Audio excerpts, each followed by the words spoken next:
ang nasa'yo'y nainggit sila.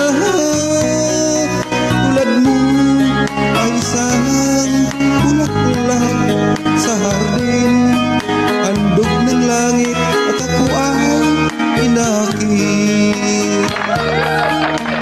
Ngunit bakit ang iyong ganda ay panlabas lamang?